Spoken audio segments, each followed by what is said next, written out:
The fall. Jared's hand shot out just in time. The boy was already mid-air, tumbling off the edge of the construction scaffold, arms flailing, mouth wide open, but too shocked to scream. Jared didn't think. He didn't plan. His body just reacted. He lunged across the metal platform, his knees scraping against the coarse grating, one boot skidding over a coil of loose rope. His shoulder smashed against the railing, jarring his spine. Pain exploded through his arm as his palm collided with the boy's tiny chest. Fingers clenched instinctively. He caught fabric thin, probably a t-shirt, and a handful of skin. The boy's fall stopped with a violent jolt. He dangled for a split second, weightless, feet kicking wildly over the 5-story drop. Jared roared and pulled back. The boy flew upward, flopping like a rag doll, and landed hard against Jared's chest. Jared wrapped both arms around him, gasping, heart slamming against his ribs like it wanted out. They both collapsed against the scaffold floor, shaking. "Got you," Jared breathed. "Got you, little man." Above them, someone shouted, "What the hell just happened?" Voices echoed from different floors of the building site. Foremen, engineers, welders, but none of them mattered. All Jared could hear was the terrified breathing of the boy in his arms. The kid couldn't have been more than 5, maybe 6. His helmet had flown off mid-air. His hands were scraped raw. His jeans were torn. He wasn't crying, not even blinking, just staring at Jared with big, hollow eyes, like he'd seen death. Jared looked around. There were no families on site, no tours. The entire level they were working on was restricted. So how? "What's a kid doing up here?" Someone shouted, this time closer. Jared stood slowly, lifting the child into his arms. The boy didn't resist, didn't speak, just clung to Jared like he was the only solid thing in the world. Security arrived first, then the site manager, and finally, the police. "I'm telling you, he was just there," Jared explained for the 3rd time. He sat on a bench just off the scaffold level, his arms sore, shirt torn, knees bloodied. "I don't know how he got up there." The boy still hadn't spoken a word. He sat silently on the bench beside Jared, leaning against him like they were father and son. When the officers tried to separate them to ask questions, the boy clutched Jared's arm with surprising strength and refused to move. "Do you know him?" one officer asked again. "No, never seen him before in my life. But he seems to trust you." Jared shrugged, more confused than anyone. "Maybe because I caught him, I don't know." Another officer stepped forward. "We'll take him to Child Protective Services. He'll be safe." The boy stiffened at the word safe, but he still said nothing. Just watched the officers with blank, unblinking eyes, as they led him away. He looked back once, only once, right at Jared, and then he was gone. That night, Jared couldn't sleep. He lived in a small 1-bedroom apartment above a mechanic's garage. Every creak of the floorboards, every passing car, made him flinch. He kept seeing the boy's face, that look in his eyes, hollow, not scared, not angry, just too calm for someone who almost died. His phone buzzed. Unknown number. Jared frowned. He almost declined the call, but something made him answer. There was a pause, then a man's voice, cold and hoarse, whispered, "You should have let him fall." Click. The call disconnected. Jared stared at his phone for a full minute, then checked the number. Blocked. The next morning, he reported the call to site security. They shrugged. Probably a prank. People do messed up stuff online these days, but Jared couldn't shake the chill that ran down his spine. Something about the voice. It didn't feel random. Later that day, while walking to his truck after his shift, he stopped short. His tires were slashed, all 4 of them. Someone had carved a word into his windshield with a knife. "Stop." The police came, took a report, said they'd look into it, but everyone knew how these things went. They wouldn't find anything. They never did. 2 days later, Jared drove his cousin's car to the CPS office. He needed answers. The boy from the construction site. He said to the woman at the front desk, the one who almost fell, "I just want to make sure he's okay." The woman typed something on her computer, frowned, tried again. "I'm sorry," she said. "We have no record of any child admitted from your report." "That's impossible," Jared said, leaning forward. He was brought in by police. 5 years old, quiet, wouldn't talk. Said my name should be on file. She shook her head. "There's nothing." He stared at her. Then she hesitated. Actually, she lowered her voice. "Someone else came in an hour ago asking about him. Didn't give a name. Just said, he's not supposed to exist." Then they left. Jared's stomach turned. That night, when he got home, another text came in. Blocked number. You don't know what you saved. Walk away while you still can. Attached to the message was a photo. The boy asleep on a hospital bed, no windows, just a curtain half pulled across the room, and in the reflection of the window behind him was a man in black dot, staring at the camera, watching the boy who disappeared. Jared didn't sleep that night. He kept staring at the photo on his phone, the one that had been texted to him from a blocked number. The boy was lying on a hospital bed, still and quiet, arms over his chest, like he was pretending to be asleep or dead. There was no window in that room, no sign of natural light, and behind the curtain in the glass reflection stood a dark figure, half visible, face obscured, watching the boy, watching him through the camera, like he knew Jared would see it. Jared locked his doors, every single one, even the old back door to the balcony that never worked properly.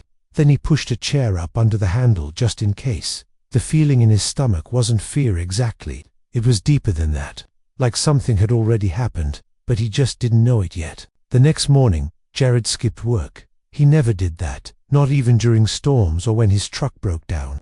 But today felt different, like the kind of day where showing up in public might get you killed. He pulled on a hoodie, kept the brim low, and drove to the police station. He needed someone to believe him, not just a report, not a shrug and a clipboard. He needed answers. The front desk officer was polite but stiff. "Sir, do you have any proof that the boy is missing?" "Yes," Jared said, unlocking his phone and holding out the photo. "That's him. That's the boy. He almost fell off a 5-story scaffold and I caught him. He was taken by CPS, but they say he never arrived." The officer studied the image, frowning. "Where did you get this?" "Someone sent it to me, from a blocked number, after I saved him." "Did you recognize the sender?" "No," Jared said, exasperated. "It was blocked. I don't know who it was, but they slashed my tires the next day, carved stop into my windshield. Someone doesn't want me asking questions." The officer stood. "I'll need to get my supervisor." Jared waited 20 minutes. A detective came out, tall, pale, with a mustache so neatly trimmed it looked fake. "Mr. Jared Cole?" he asked. "Yeah, I'm Detective Gaines. Let's talk." They sat in a small room with fluorescent lighting that made Jared's skin look gray. Gaines folded his hands on the table and leaned in. "Your story, it's serious. If there's a child in danger, we want to help. But there's a problem." Jared's eyebrows twitched. "What kind of problem?" "There's no record anywhere of any 911 call from your site that day. No child admitted to any hospital under a matching description. CPS has nothing. Even the officers who responded to your work site, their badge numbers don't match anyone on the force." Jared blinked. "That's not possible." "I agree," Gaines said slowly, "which means someone went through a lot of trouble to erase it. Why? That's what I'd love to know. But until we have a legal reason to pursue it, real proof, not just a photo, I can't open a full investigation." Jared pulled back in his chair, shaking his head. "That boy was there. I held him. I saved him. He looked me in the eyes." "I believe you," the detective said softly, "but we need more." Jared drove home in a fog of frustration and disbelief. Were they covering it up? Or were the people behind this so powerful they could wipe records clean? As he pulled up to his apartment, he noticed something. His door was slightly open. The wooden chair he'd wedged under the back door was on the floor, broken. His heart pounded. He reached under the seat for the wrench he kept tucked, just in case. Quietly, slowly, he stepped inside. Nothing looked stolen. Nothing moved. But when he stepped into the kitchen, he saw the envelope. It was placed carefully on the counter, like someone had meant for him to see it right away. No address, no name. Inside was a folded photo. The same boy, same blank eyes, but this time he was crying. A message was scribbled across the bottom in shaky handwriting. "They're not who you think they are. Help me." Jared's hands trembled as he turned the photo over. On the back was an address scribbled hastily in pen. Not even a full street, just Hunter's RD, 17, midnight. Midnight. Was that a meeting time, a warning, or a trap? That evening, Jared drove to the address. Hunter's Road wasn't a real road. Not anymore. It was an abandoned stretch that used to lead to a textile mill, long since burned down. Now, it was just overgrown weeds, gravel, and a long-forgotten warehouse at the far end. At 11:50 p.m., Jared parked beneath a broken STREET LIGHT, no one around. No voices, no headlights, just cold silence. He waited in the dark for a few minutes. Then he saw it, a flicker of movement. Someone stepped out of the warehouse. It was a woman, mid-30s, messy blonde hair, black jacket. She held something in her hands, a file, thick with papers. "You're Jared," she whispered, looking round nervously. "Right. Yeah. Who are you?" "I used to work for them," she said. "I was a nurse at the facility. The boy, he's not sick, but they keep him there anyway. He's part of something, a test, a project. They call it observation training." "Observation? For what?" "They're teaching him to feel nothing. No pain, no fear. They isolate him, run simulations. He was never supposed to escape." Jared stared. Why was he on the scaffold? She looked away. He ran. "Who are they?" The woman swallowed. Then, said the last thing Jared expected. "Government contractors, black ops, unofficial. If you try to save him, they'll come for you next." Shadows behind the glass. Jared couldn't feel his legs. Not from fear. Not exactly. It was more like a numbness, like hearing something so unbelievable, your body forgets how to respond. "Government contractors," he repeated slowly. The woman nodded. Her eyes darted behind him constantly, scanning the darkness. "Unofficial ones. They don't exist on paper. No names, no IDs. They fund their research through black budgets." "What kind of research involves torturing kids?" Her jaw clenched. "Control, behavior programming, emotional suppression." "The boy you saved. He wasn't supposed to feel fear when he was falling." Jared looked at her, horrified. "They threw him off on purpose." "No," she said. "But he escaped. And once they realized he'd broken conditioning, that he trusted someone, they tried to erase it." "Erase you?" Jared's stomach turned. "You said you were a nurse." "I was. For 19 months. Until I saw too much. I smuggled out a file." She held it up. "Names, routines, experiments, site locations. I'd been hiding ever since." Jared hesitated. "Why give this to me?" "Because you care. Most people would have walked away by now. You're still here.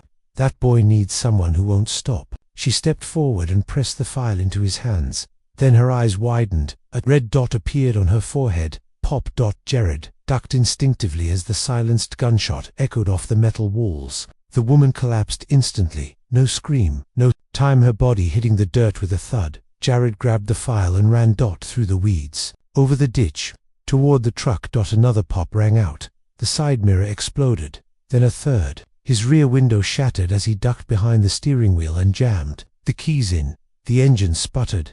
Another shot hit the tailgate. Finally, the truck roared to life, tires kicking gravel into the night as Jared peeled away, heart pounding like a war drum in his chest. He didn't stop driving until sunrise. By morning, Jared was hours outside the city, deep in the back roads of southern Georgia. He pulled into a dusty gas station near the edge of a forest preserve, parked behind the building, and opened the file. The folder was thick pages of documents, photos, names, codes. Most of it was written in jargon-heavy medical or military language, but a few things were clear. The boy's name was listed as subject for 7B, Elias. He was enrolled in something called the SEED program, Sensory Emotional Erasure Directive. The goal was printed in bold, black text: remove emotional barriers to create loyalty-driven child assets. There were images of other children, some strapped to chairs, some in dark rooms, some not alive anymore. Jared had to close the file and breathe.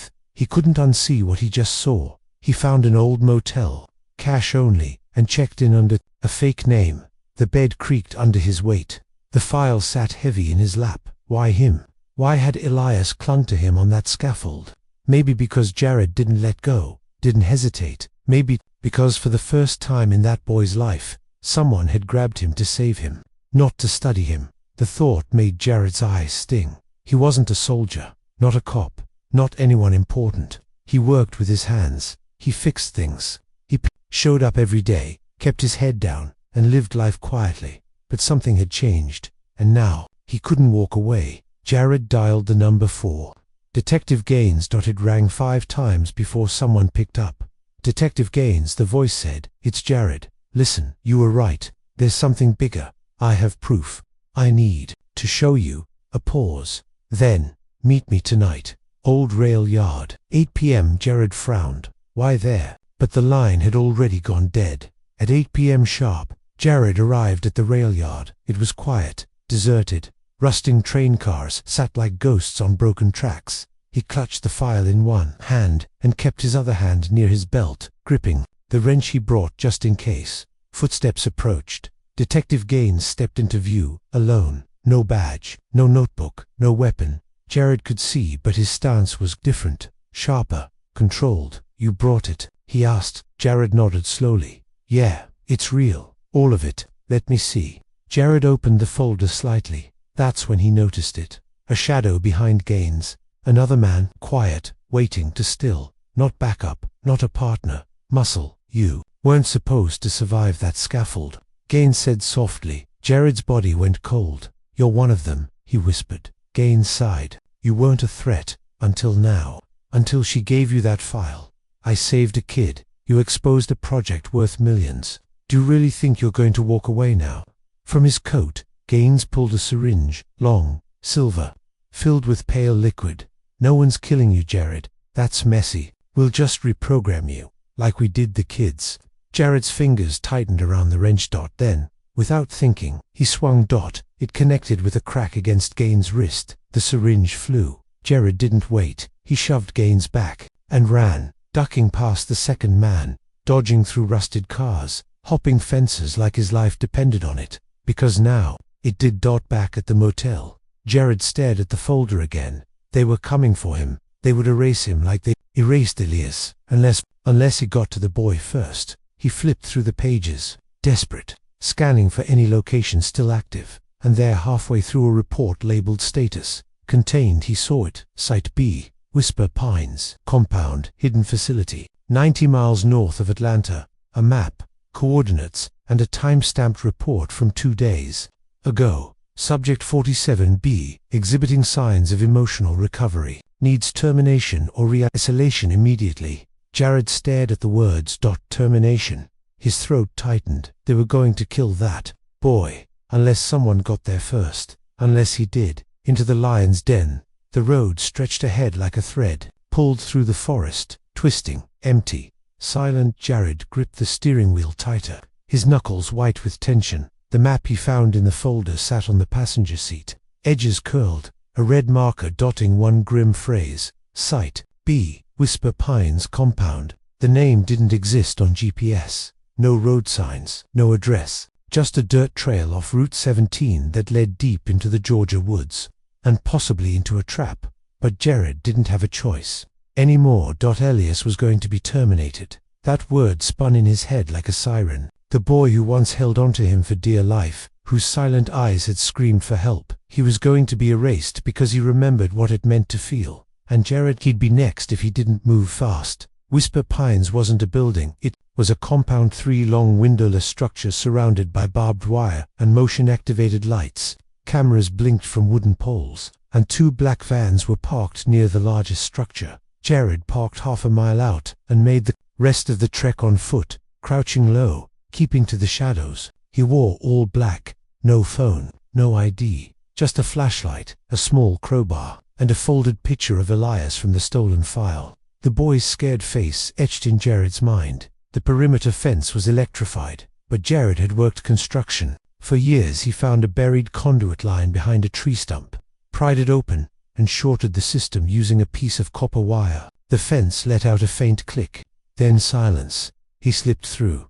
Every step toward the main building felt like walking deeper into the mouth of something alive, something that didn't want to be disturbed. The main building's door was locked, but a side entrance had a keypad, 6 digits. Jared took a wild shot. He typed 474747, Elias' number from the file. Click. The door opened. Inside, the air smelled like metal and bleach. Fluorescent lights buzzed overhead. Down the long hallway, Jared saw doors labeled Thermal Recovery, Cognitive Reset, and Resilience, SIM. Each one sent a chill through him. Then he saw a door that simply read, 47B, Containment. He pushed it open. The room was dark, barely lit by a single bulb overhead. And there, curled up on a thin mattress, strapped lightly by the ankles and wrists, was Elias. Still. Awake. Eyes open. And when he saw Jared, he flinched, not in fear, but recognition. Jared knelt beside him, whispering, "Hey, I'm..." Here, I'm real. You remember me, don't you? Elias blinked, a tear ran down his cheek. Then he whispered back, they told me you were a dream. Jared's chest tightened. He worked fast, prying open the soft locks on the restraints with the crowbar tip. You're not dreaming, kid. We're getting out of here. Elias moved slowly, weak from the drugs and the cold. Jared pulled him into his arms, carrying him, like he had the day on the scaffold, but this time, they weren't falling. This time, they were rising. They made it to the hallway. And then, alarms. Red lights flashed overhead. A shrill mechanical voice rang out. Containment breach. Subject 47B, in unauthorized movement. Initiate lockdown. Jared ran, Elias clutching his neck. Doors slammed shut behind them. Boots thudded from far-off corners. Voices shouted there. He's got the asset. Jared ducked into a stairwell, bolted up 2 flights, and burst onto the rooftop, where the cold night air hit him like a wall. No escape. But below, the black vans still sat running. He had an idea. Jared smashed open a maintenance cabinet on the roof, found a rusted fire hose, and tied one end around the metal railing. He held Ilias close. Do you trust me? He whispered. Ilias nodded once. Then hold on. They slid down the hose. Fast. Rough. Jared's palms tore open on the friction, but they hit the ground running. Literally, a guard came round the corner. Jared threw his elbow forward. Catching the man in the throat, he collapsed. Another one chased them, shouting into his radio. Jared yanked open the back of the van, shoved Elias inside, and jumped in after him, keys still in the ignition. By some miracle, the van started. Tires screamed against gravel as Jared reversed, spun around, and floored it through the front gate, slamming through the now sparking fence. Bullets chased them through the trees, but within minutes, they were on the main road. Jared kept driving. They didn't stop for hours, not until they were halfway. Across the state line, just past Chattanooga, they pulled into a quiet gas station. Jared used the bathroom sink to wash Elias' face and clean the blood from his scraped palms. The boy stood quietly, watching him, as if still trying to decide if this was real. You did it, Elias said softly. Jared turned. You saved me. Again, I wasn't going to leave you behind. Elias' voice cracked. They said I was broken. You're not, Jared said firmly. You're human. And then, without warning, the boy hugged him. Not out of habit, not fear, but warmth. It was the first human contact Elias had initiated on his own. Jared let his arms wrap around the boy, and held on tightly. They couldn't go to the police, couldn't call the news. Not yet, but Jared had the file, the names, the proof, and he had Elias alive. That was the start. They found a small off-grid cabin through a friend of Jared's, a retired Marine who owed him a favor. No questions asked. Just safety. Elias slept for nearly 2 days straight. When he woke up, he asked if they could go outside. They did, just into the woods behind the cabin. He smiled at the sun like he was seeing it. For the first time, Jared watched him, and realized something else. He hadn't just rescued a boy from a fall. He was helping someone rise. The betrayal within Jared woke. With a jolt, the cabin was still dark, save for a faint orange glow leaking through the window. Morning. Quiet. Too quiet. He turned quickly toward the corner where Elias slept. Empty. The blanket was folded. Neatly. Too neatly. Jared's breath caught in his throat. Elias, he called, already pulling on his boots. No answer. He burst through the front door, heart thudding, eyes darting across the tree line. The dew-covered ground showed no signs of footprints, no broken twigs, no scuffed dirt. Like he'd vanished. Then, a crack. Jared spun toward the woods, and Elias emerged slowly from behind a tree, holding a wildflower in his hand. Jared nearly dropped to his knees in relief. Kid, don't ever do that again. Elias looked down, guilty. I didn't mean to scare you. I just wanted to bring you something. He held out the flower blue, delicate, trembling slightly in his small hand. Jared took it. You scared the life out of me, he said softly. I thought, if I brought you something nice, maybe you'd stop looking so sad all the time. Jared crouched to his level. You didn't do anything wrong. I just don't ever want to lose you again. Elias smiled faintly. You won't. But in Jared's gut, a knot tightened. He couldn't shake the feeling. Something was coming. Later that day, Jared finally reached out to the only person he trusted enough to help Ramon Blake, a former investigative journalist turned conspiracy blogger. They met on an encrypted video call, pixelated faces flickering in and out. "You have the file?" Ramon asked. "Everything," Jared said. "Documents, photos, dates. The place was real, and the boy, alive, but he's marked. They'll come again." Ramon leaned closer to the camera. "You ready to go public?" Jared hesitated. "I need more time. Just a few days to get Elias somewhere safer. I'll get the story prepped, but once I publish, they'll come after you hard. You know that, right?" "I'm already dead to them," Jared said. "Might as well go down swinging." That night, Jared sat with Elias by the fire pit outside the cabin. The stars were out, clearer than ever, like someone had wiped the sky clean. Elias stared up quietly. "Do you ever wonder if your real parents are out there?" Jared asked softly. Elias shrugged.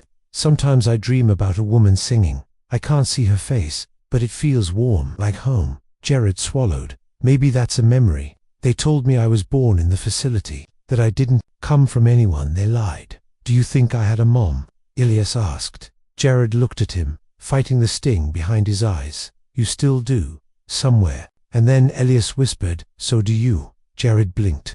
"What do you mean? You lost someone to Paya?" "I can feel it when you look at me." The fire crackled. Jared looked away. "Yeah," he said hoarsely. "A daughter, 6 years old, taken by a drunk driver." He hadn't spoken those words out loud in 2 years, and tonight, it broke something loose inside him. The next morning, Elias helped cook eggs while Jared chopped wood near the shed.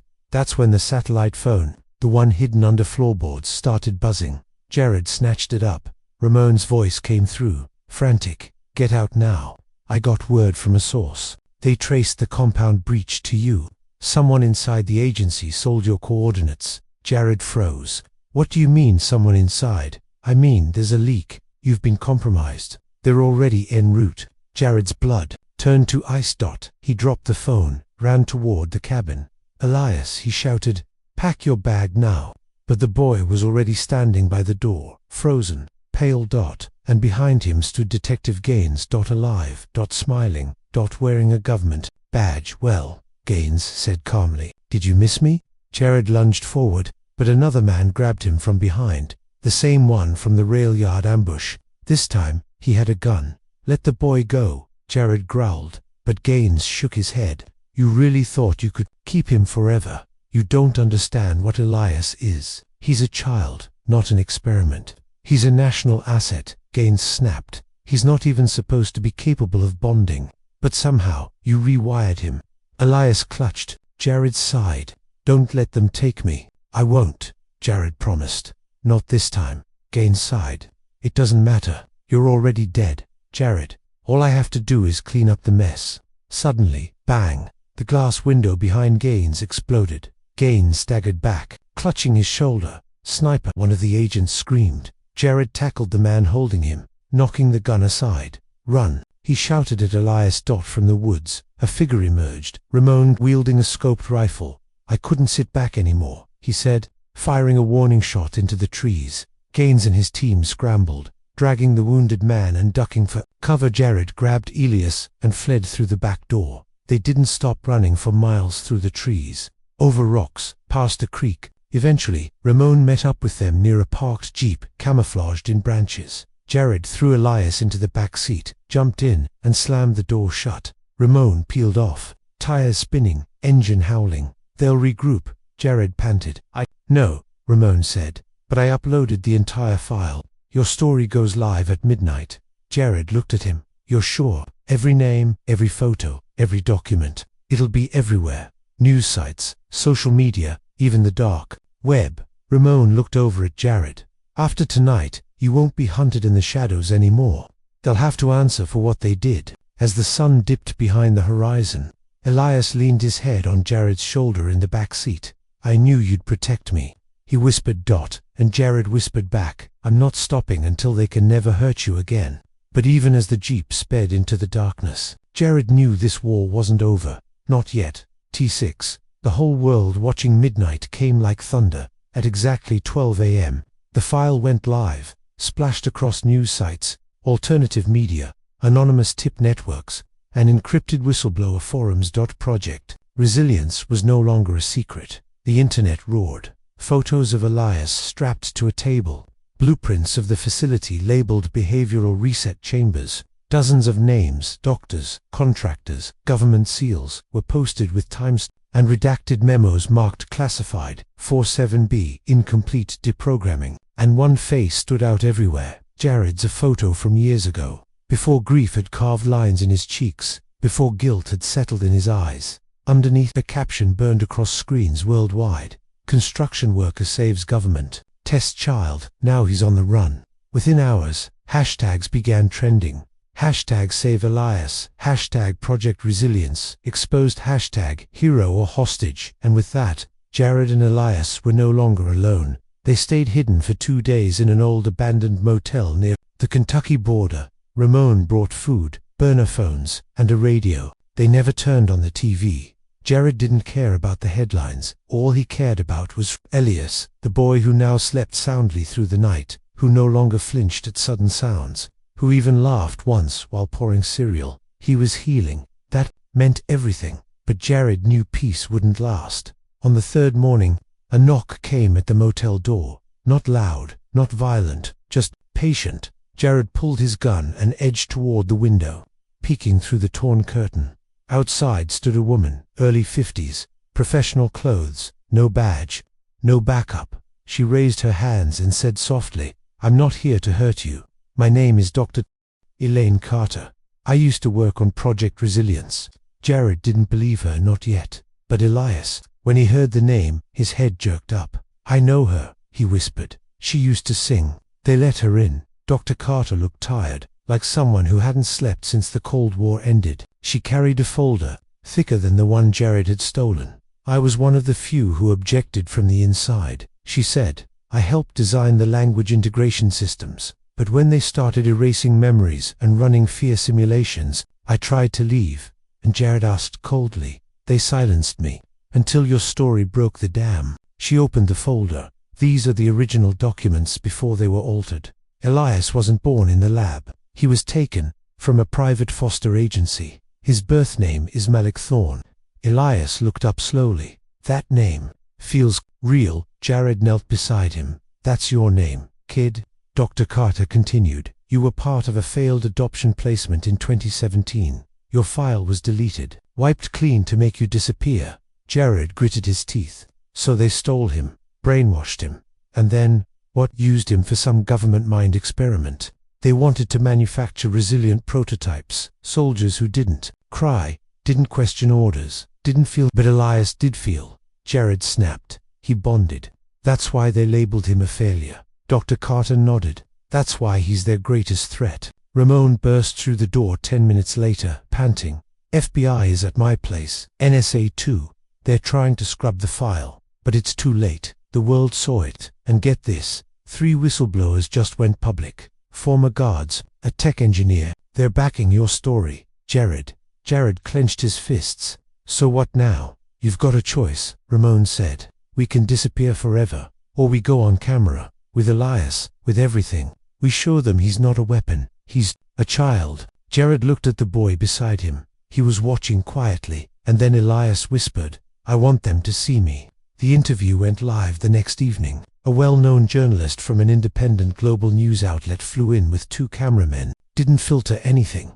Elias spoke slowly, quietly, sometimes looking down, sometimes holding Jared's hand, but he told them everything. The machines, the drills, the tests, the pain. And then he said something that stopped the world. "They said I wasn't real, but I feel things. I feel sad. I feel scared. But I feel love too. Mr. Jared showed me that. So maybe I'm not broken after all." By sunrise, over 40 million people had seen the clip. Congress demanded an emergency hearing. An arrest warrant was issued for Detective Gaines, who'd already fled the country. The Whisper Pines compound was raided and shut down. 4 top-level officials resigned within a week, and Jared, he wasn't charged. Instead, he was honored. A national fund was set up under Elias' birth name, Malik Thorne Recovery Trust, with donations pouring in from 5 continents. But the biggest shift happened quietly. 1 month later, Elias stood at the gates of a small private school just outside Nashville. His backpack was new, his shoes were too, and Jared stood beside him, crouching to his eye level. First day of school, Jared said. You nervous? Elias smiled. No, I'm ready. You sure? The boy nodded. They're gonna ask about my dad. Should I say I don't have one? Jared's throat caught. Before he could answer, Elias grinned. I'll say I do. But he didn't find me the usual way. He caught me when I was falling. Jared blinked fast, fighting tears, then ruffled his hair. Go on, kid. I'll be right here when you come out. Elias hugged him tight, then walked through the gate. For the first time, not afraid, not controlled, not watched, just free. Final line, life lesson. Sometimes, saving someone else is how we learn to save ourselves.